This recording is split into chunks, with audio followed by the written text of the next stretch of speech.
Buenas noches, hermanos. Aquí estamos una vez más. Qué bueno que están aquí con nosotros. Y aquí saludándolos y agradeciéndoles que nos sigan acompañando. Un saludo a mi hermana Patti, que es una fiel seguidora de estos videos. Y me da gusto compartir con mis hermanos de sangre de esta forma. Nos vemos poco, pero esto ha sido una maravillosa forma de compartir nuestra fe y estar unidos en nuestra fe. Igualmente a todos ustedes que han seguido estos videos, gracias. El único fin es engrandecer a Cristo en nuestras vidas, ser lo más grande, hacerlo resaltar en nuestras vidas y a través de su palabra, ¿verdad? Ya vamos al capítulo 7 de 16, ya me llegamos al 16 y tal vez hagamos 7 y 8 porque vi que estaba muy corto. Entonces, ¿qué les parece si empezamos? En nombre del Padre, del Hijo y del Espíritu Santo. Amén. Señor, te pedimos que nos acompañes en este momento en que vamos a hacer lectura del Evangelio de San Marcos, para que tú nos vayas guiando, Señor, con el mismo espíritu con que se escribió este Evangelio. Te damos gracias, Señor, porque nos has llenado nuestro corazón de tu palabra y hemos disfrutado cada uno de los momentos que tú nos das.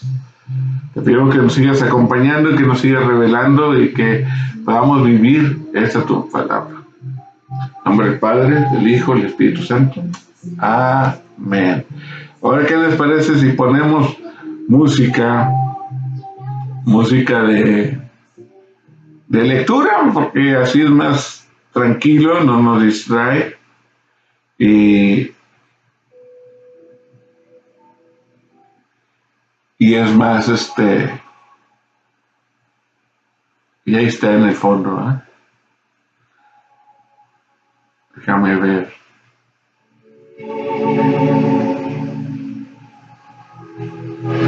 Pues bueno, espero que se escuche. Vamos a empezar con el capítulo 7, hermanos, del Evangelio de San Marcos. Vamos a cambiar de lentes, vamos a ponerme los lentes de lectura, así es mejor para su diácono Julio. Lo que hace impuro el hombre. Se acercaron los fariseos a Jesús con unos maestros de la ley que habían llegado de Jerusalén. Estos, al ver que algunos discípulos de Jesús comían con las manos impuras, es decir, sin haber cumplido con la ceremonia de lavárselas, los criticaron, porque los fariseos y todos los judíos siguen la tradición de sus antepasados, de no comer sin antes lavarse las manos debidamente. Y cuando regresan del mercado, no comen sin antes cumplir con la ceremonia de lavarse, y aún tienen otras muchas costumbres, como lavar los vasos, los jarros, las vasijas de metal y las camas. Por eso los fariseos y los maestros de la ley le preguntaron: ¿por qué tus discípulos no siguen la tradición de nuestros antepasados, sino que comen con las manos impuras?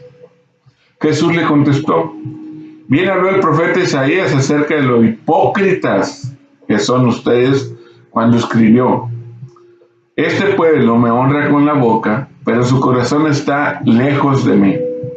De nada sirve que me rinda culto, sus enseñanzas son mandatos de hombres, porque ustedes dejan el mandato de Dios para seguir las tradiciones de los hombres. Ándale, aquí está Jesús llamándolos hipócritas a los fariseos.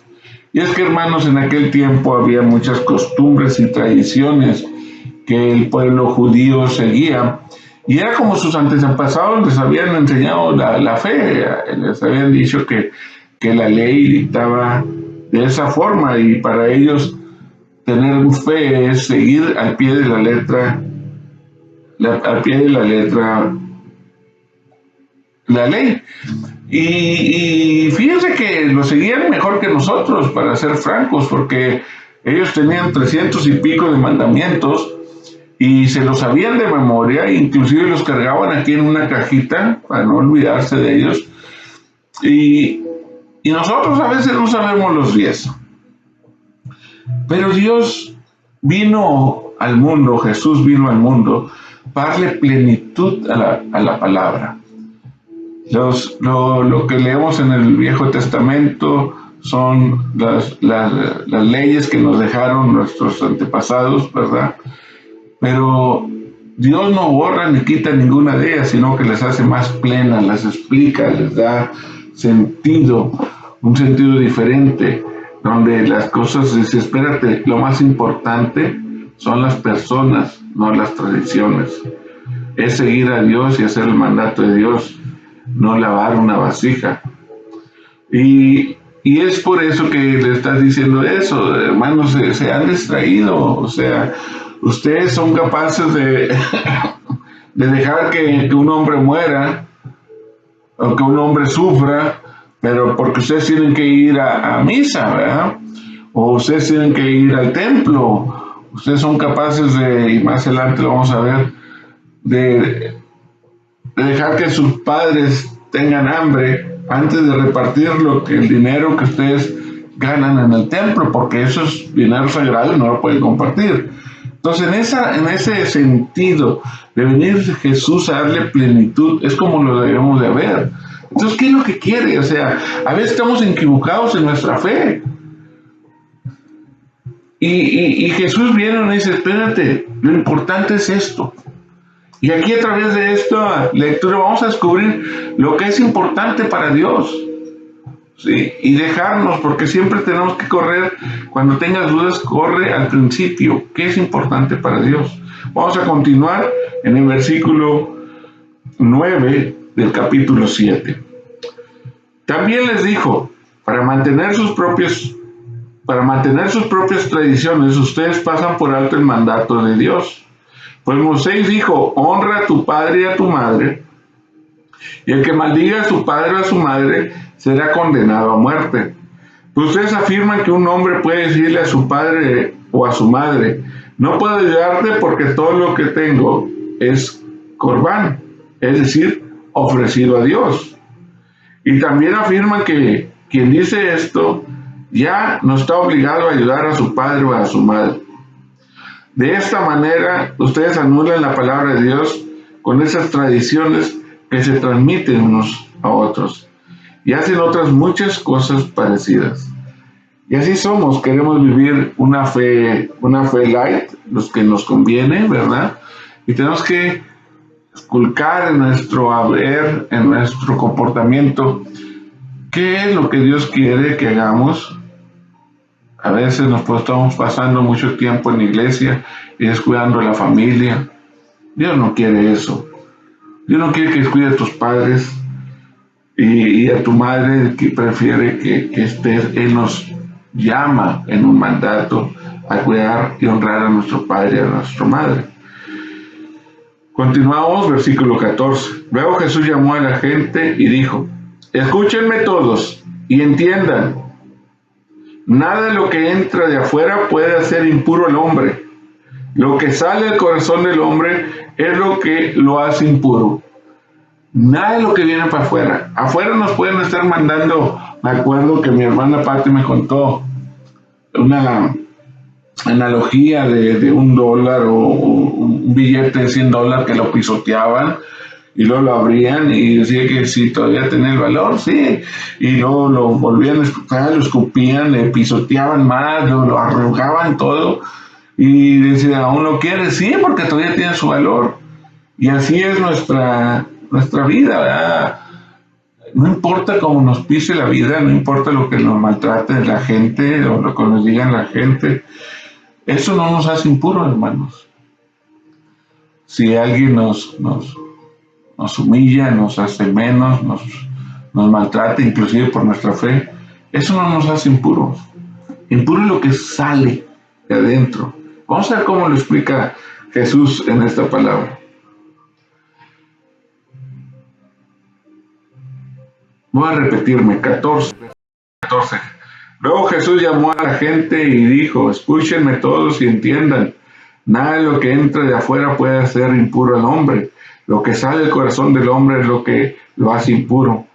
Cuando Jesús dejó a la gente y entró en la casa, sus discípulos le preguntaron sobre esta enseñanza. Él les dijo, Así que ustedes tampoco lo comprenden. Fíjate, los discípulos que ya tenían tiempo con él. ¿No entienden que nada de lo que entra de afuera puede hacer impuro al hombre? Porque no entra en el corazón, sino en el vientre, para después salir del cuerpo. Con eso quiso decir que todos los alimentos son limpios. Dijo también, lo que sale del hombre, eso sí lo hace impuro. Porque de adentro, es decir, del corazón de los hombres salen los malos pensamientos, la inmoralidad sexual, los robos, los asesinatos, los adulterios, la codicia, las maldades, el engaño, los vicios, la envidia, los chismes, el orgullo y la falta de juicio. Todas esas cosas malas salen de adentro y eso es lo que hace impuro al hombre. Bendito sea Dios. Y es cierto, hermano. Una vez me decía una pregunta que si era malo, era pecado enojarse. Y yo había leído en un libro espiritual que no, el enojarse no es pecado. Inclusive aquí hemos leído que Jesús se enojaba. Pero el llenarse de ira, eso sí es pecado. La ira es pecado. Porque cuando te llenas de ira te sale todo lo de adentro. Lo único que quieres es dañar. Quieres engañar, quieres venganza. Te sale la envidia de querer lo que el otro tiene. Te empiezas a invitar chismes a los demás. Entonces, todo eso es realmente de lo que nos debemos de cuidar. Y si nosotros muchas veces decimos, pues yo no soy, yo no tengo inmoralidad sexual. Pues no en el nivel como se oye, pero ¿qué tal si siempre te divierten los chistes del sexo? Es inmoral, es inmoralidad sexual, aunque no lo hagas, ¿sí? ¿Qué tal si los asesinatos, no que mates a una persona, pero que le maten las ilusiones? Tú no vas a poder, no sirves para nada, ¿sí? O tengas chismas de tus hermanos, de tu vecino. Entonces, tenemos que esculcar nuestro corazón y ahorita el Señor nos está diciendo, cuídate de eso. Continuamos en el versículo 24 del capítulo 7. La fe de una mujer no judía. De allí se dirigió Jesús a la región de Tiro. Entró en una casa sin querer que nadie lo supiera, pero no pudo esconderse. Pronto supo de él la madre de una muchacha que tenía un espíritu impuro, la cual fue y se arrodilló a los pies de Jesús. La mujer no era judía, sino originaria de Sirofenicia, Fenicia. Fue pues y rogó a Jesús que le expulsara de su hija al demonio, pero Jesús le dijo, deja que los hijos coman primero, porque no está bien quitarles el pan a los hijos y dárselo a los perros. Ella le respondió, pero Señor, hasta los perros comen debajo de la mesa las migajas que dejan caer los hijos. Jesús le dijo, por haber hablado así, vete tranquila. El demonio ya ha salido de tu hija. Cuando la mujer llegó a su casa, encontró a la niña en la cama. El demonio ya había salido de ella. Hermoso, hermanos, hermoso. Fíjense la hermosura de este versículo 24 al 30, 24 y 30 del capítulo 7. Aquí tenemos a una mujer que en primer lugar no era del pueblo de Dios. Y Dios le dice, primero están, deja que ellos coman y luego claro que sí, le van a servir. Pocas palabras, se le estaba negando al Señor. Y a veces uno dice, oye, ya he rogado mucho y el Señor parece que no me contesta o que no me escucha. Y se da por vencido. Ella no se dio por vencido. Ella continuó y continuó con esa fe que tenía, que la movió y le dijo, sin ofender, dijo, se humilló. Dice, hasta los perritos comen de lo que se cae de la mesa. Una migaja es lo que necesito. A veces nosotros también nos sentimos indignos de pedirle al Señor porque nos hemos portado mal, porque no nos merecemos, pero en lugar de ir y exigir al Señor que te cumpla porque tú crees que haber hecho muchas cosas, humíllate, hazte humilde ante el Señor, pídele que te ayude, y en esa humildad y con mucha fe es que esta mujer recibió su milagro, aunque no era del pueblo de Dios. Entonces, si a veces has estado mucho tiempo lejos y no te crees del pueblo de Dios, aún así, si tú te haces humilde ante el Señor, tú puedes recibir la gracia del Señor. Continúa el versículo 31 en capítulo 7. Jesús sana a un sordo y tartamudo. Jesús volvió a salir de la región de Tiro y pasando por Sidón, llegó al lago de Galilea en pleno territorio de Decápolis. Allí le llevaron un sordo y tartamudo y le pidieron que le pusiera su mano sobre él. Jesús se lo llevó a un lado, aparte de la gente, le metió los dedos en los oídos y con saliva le tocó la lengua. Luego mirando al cielo suspiró y dijo al hombre: Éfata, es decir, ábrete. Al momento los oídos del sordo se abrieron y se le desató la lengua y pudo hablar bien. Jesús les mandó que no se lo dijeran a nadie, pero cuanto más se lo mandaba, tanto más lo contaban. Llenos de admiración decían: todo lo hace bien, hasta puede hacer que los sordos oigan y los mudos hablen. Bendito sea Dios. Éfata, hermanos, cuando nosotros nos bautiza el sacerdote, ¿sí?, nos unge también los oídos y también la boca, y dice lo mismo estas palabras, para que podamos oír la palabra y proclamar su evangelio. Entonces, a nosotros también, a cada uno de nosotros, en el bautismo, nos hacen esto, ¿verdad?, para que podamos hablar la palabra de Dios. Entonces, si tú estás bautizado, a ti también te hizo esto. Te pasaste por ese sacerdote y hizo esto. Estoy tratando de ver si... Continuamos con el capítulo 8, hermanos, porque ahí terminaba en esta curación del sordo y tartamudo. Dice que Dios todo lo hace bien. Hasta puede ser que los sordos oigan y los mudos hablen. Y a veces nosotros somos los sordos y muchas veces nosotros somos los mudos. Pues bien, hermano, Jesús puede hacer que nosotros oyamos y hablemos. Continuamos con el capítulo 8.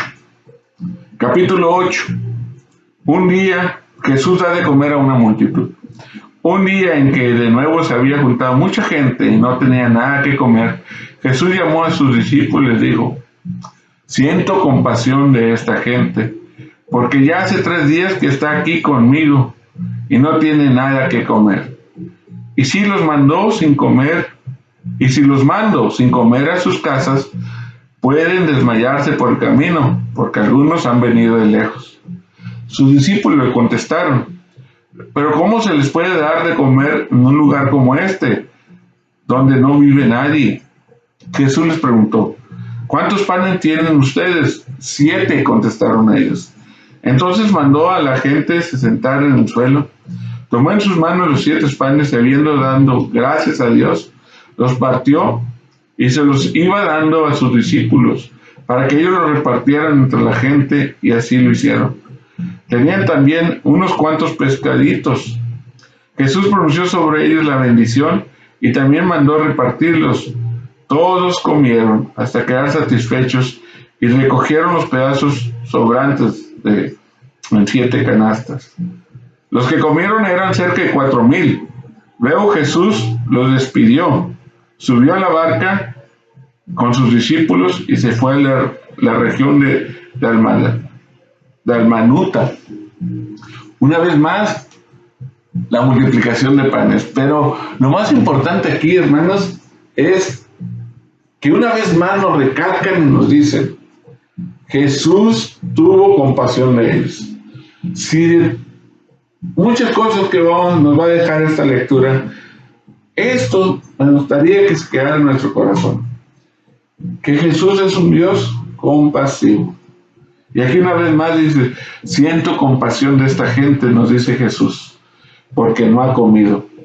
Y también es la segunda vez que nos enseña, hay que bendecir los alimentos, hay que dar gracias a Él, hay que elevarlos al cielo y decir, gracias Señor por bendecir los alimentos, para que Dios haga bien, que alcance para todos, sobre todo en este tiempo, ¿verdad? Y pedir por los que no tienen. Continuamos con el capítulo 8, versículo 11. Los fariseos piden una señal milagrosa. Llegaron los fariseos y comenzaron a discutir con Jesús. Y para tenderle una trampa, le pidieron que hiciera alguna señal milagrosa, que probara que él venía de parte de Dios. Qué insolencia, ¿no? Pero bueno, Jesús suspiró profundamente y dijo, ¿por qué pide esta gente una señal milagrosa? Les aseguro que no se les dará ninguna señal. Entonces los dejó y volviendo a entrar en la barca, se fue al otro lado del lago. ¿Cuántas veces no le pidió al Señor, si me haces esto, te prendo una veladora? Si me haces esto, hago ayuno. Como tratando de negociar los milagros del Señor. No es así. Primero hay que realmente nosotros arrepentirnos para acercarnos al Señor, porque nuestra propia soberbia nos puede alejar más en lugar de acercarnos. Y aquí está esta gente que hizo que yo quiero creer en ti, pero hazme una señal. Esa es fe, hermanos, realmente esa es fe. Sí, si no te lo comprueban, no crees. ¿Por qué no podemos creer a través de lo que nosotros vimos que hizo, de los hechos que hizo? Tenemos que nosotros verlos con nuestros propios ojos y sentirlo con nuestro propio corazón. Vamos a continuar, la levadura de los fariseos. Capítulo 8, versículo 14. Se habían olvidado de llevar algo de comer, y solamente tenían un pan en la barca. Jesús les advirtió, mire, cuídense de la levadura de los fariseos y de la levadura de Herodes. Los discípulos comentaron entre sí que no tenían pan. Jesús se dio cuenta y les dijo, ¿por qué dicen que no tienen pan? ¿Todavía no entienden ni se dan cuenta? ¿Tienen tan cerrado el entendimiento? ¿Tienen ojos y no ven, y oídos y no oyen? ¿No se acuerdan? Cuando repartí los 5 panes entre 5,000 hombres, ¿cuántas canastas llenas de pedazos recogieron? Ellos contestaron, 12.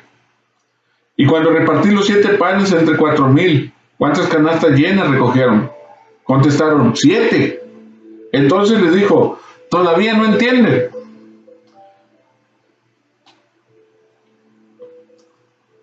¿Por qué a veces no entendemos lo que Dios quiere?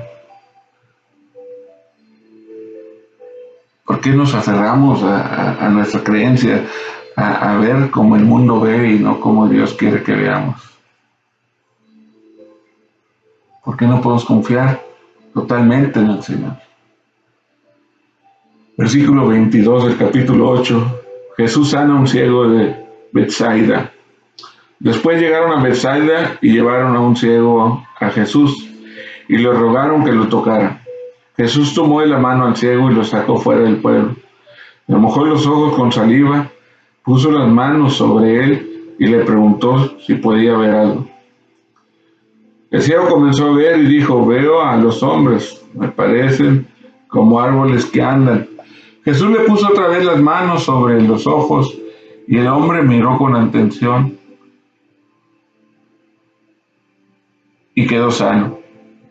Ya todo lo veía claramente. Entonces Jesús lo mandó a su casa y le dijo, no vuelvas al pueblo. ¿Cuántas veces tocó, hermanos? Lean otra vez en su casa el versículo. ¿Cuántas veces tocó el Señor? Van a decir 2. Pero hay un toque que fue el más largo. Cuando Jesús lo toma de la mano al ciego y lo saca para afuera. Va caminando con él agarrado en la mano y lo saca fuera del pueblo. Es el toque más largo. Sin embargo, ese toque, hermanos, ese toque no sanó al ciego. Y después dice, le mojó los oídos con saliva y le puso las manos sobre él. Lo tocó los ojos y le puso las manos sobre él. ¿Sí? El segundo toque. Y ahí empieza a ver. Jesús una vez más le puso las manos sobre los ojos y el hombre miró con atención. Una vez más les vuelve a tocar Jesús sobre los ojos y ya puede ver claramente. Qué hermoso y qué enseñanza tan grande. Muchas veces queremos que Jesús ir una vez a cumplir una manda y ya que Jesús nos salve. Pero el toque más largo de Jesús, el acompañar a Jesús, el caminar con Jesús, eso no sanó al ciego, pero fue necesario para salir a la curación, para llevarlo a un lugar donde lo iba a curar. Y luego te toca y aún así no quedas completamente sano. Y es que a veces nosotros queremos que el milagro ya ocurre, ya, vámonos, ya, para seguir adelante. Y no es así, hermano. Muchas veces necesitamos más de un toque del Señor, más tiempo del Señor, algo. Tocar, sí, el Señor puede todo, pero es para nuestro bien que nosotros continuemos cerca del Señor, que continuemos caminando con el Señor, preparando, conociéndolo. Y entonces recibir el primer toque. Y empezar a ver y confiar. Pero continuar ahí para que nos toque una vez más y por fin tocar claramente. Esto se puede convertir en años, hermanos. Tal vez un año de evangelización, de estar caminando con el Señor, y luego la imposición de manos, la oración que nos hace el sacerdote, y ahí vamos a empezar medio a ver.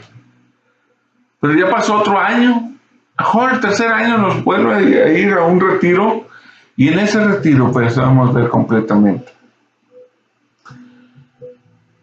Hay que estar dispuestos a seguir con el Señor, a continuar. Porque lo que el Señor quiere es un cambio completo. No quiere un momento y luego te vas y ya no vuelves. Necesita ese tiempo que pases con Él para que vayas conociendo lo que Él quiere, el cambio que Él quiere y que te vaya fortaleciendo para no caer en lo mismo. Continúa el versículo 27. Pedro declara que Jesús es el Mesías. Ándale. Después de eso, Jesús y sus discípulos fueron a las aldeas de la región de Cesarea de Filipo. En el camino, Jesús preguntó a sus discípulos, ¿quién dice la gente que soy yo? Ellos contestaron, algunos dicen que eres Juan el Bautista, otros dicen que eres Elías, y otros dicen que eres uno de los profetas. ¿Y ustedes quién dicen que soy yo? Les preguntó. Pedro respondió, tú eres el Mesías. Pero Jesús le ordenó que no le hablaran de él a nadie. En este Evangelio de San Marcos, los teólogos lo dividen en dos. Y la primera parte es demostrar a Jesús quién era Él. Que Él era Jesús y que Él era el Hijo de Dios. ¿Sí? Y aquí le dice, tú eres el Mesías. Pero finalmente ya alguien dice, tú eres el Mesías. Un hombre lo declara y lo dice, ya sabemos quién eres, tú eres el Hijo de Dios. El Mesías era el enviado, el que estaban esperando. Finalmente, hasta ahí llegó. Toda la primera parte fue para que sus apóstoles llegaran a esa conclusión. Tú eres el Mesías. Nosotros decimos que tú eres el Mesías. ¿Sí? De aquí en adelante Jesús primero estaba revelando quién era Él, ahora viene a revelar a qué vino Él, cuál es su misión, ¿sí? Y empieza a revelar, de aquí en adelante vamos a ver cómo les dice qué es lo que va a pasar. Para cuando pase, ellos digan, Él nos los dijo. Continuamos, porque ahora viene en camino a Jerusalén, a donde Él va a dar su vida por cada uno de nosotros. Continuamos en el versículo 31. Jesús comenzó a enseñarles que el Hijo del Hombre tendría que sufrir mucho y que sería rechazado por los ancianos, por los jefes de los sacerdotes y por los maestros de la ley.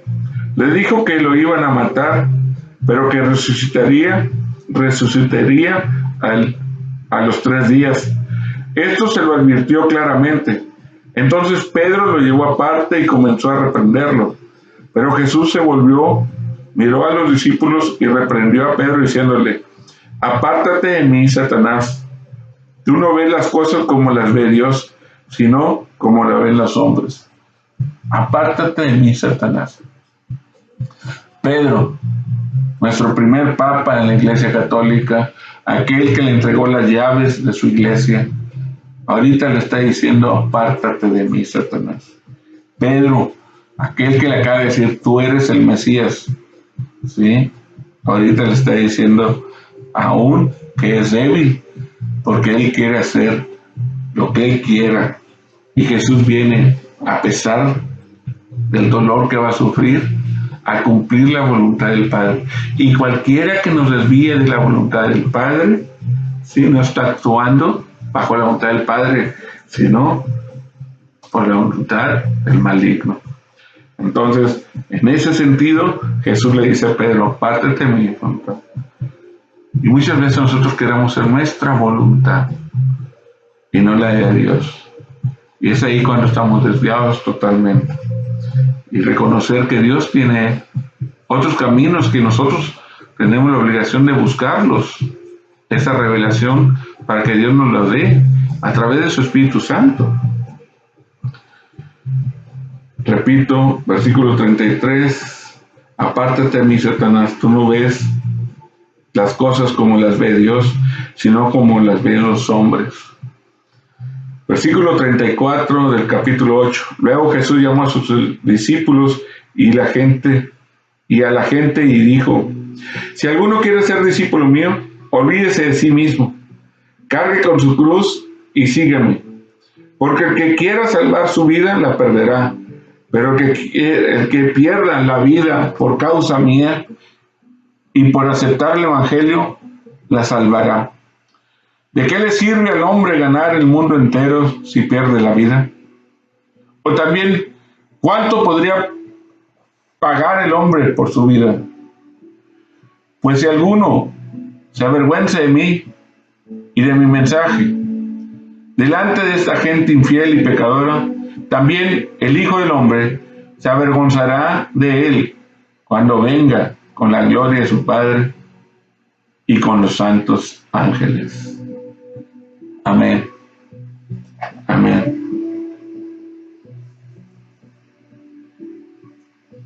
Si alguno quiere ser discípulo mío, olvídese de sí mismo, cargue con su cruz y sígueme. Confía que el camino del Señor es mejor. No te está diciendo que no va a haber sufrimiento, no te está diciendo que no vas a pasar por situaciones difíciles. Está diciendo que no te importe aquí lo terreno, porque hay algo más grande, que es la vida eterna, a lo que Él viene a revelarte. Pero para poderlas ver, para poder anhelar esa vida con Jesús, hay que conocerla, hay que confiar, hay que creer en Jesús. Y continúa, dice, porque el que quiere salvar su vida la perderá, pero el que pierda la vida por causa mía y por aceptar el Evangelio la salvará. De nada nos sirve, hermanos, ganar el mundo si dentro de ganar el mundo hemos perdido nuestra vida. ¿Cuánto podemos dar por nuestra vida?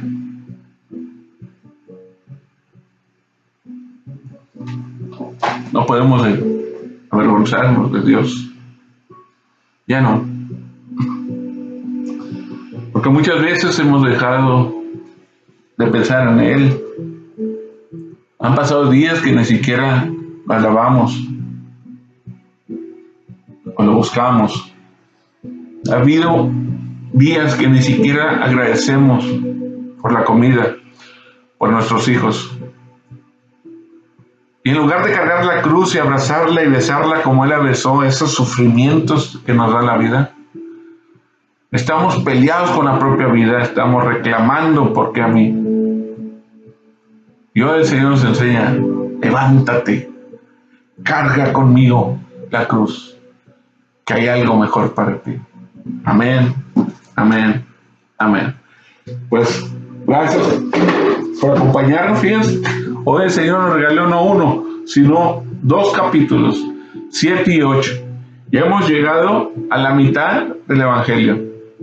Y hemos terminado todos los versículos donde Jesús se revela quién es Él. El Hijo de Dios, el Mesías, el Hijo amado, el elegido, el Santo de Dios, el hombre de Dios, el Hijo de Dios Altísimo. Bendito y alabado sea por siempre. Nos vemos en el siguiente capítulo, hermanos. Me despido dando la bendición del Señor. Porque siempre, siempre, siempre es Dios el que bendice. Por eso, el Señor esté contigo. La bendición de Dios Todopoderoso, Padre, Hijo y Espíritu Santo. Amén. Dios te salve, María, llena eres de gracia. El Señor es contigo. Bendita tú eres entre todas las mujeres y bendito es el fruto de tu vientre, Jesús. Santa María, Madre de Dios, ruega, Señora, por nosotros pecadores, ahora y a la hora de nuestra muerte. Amén.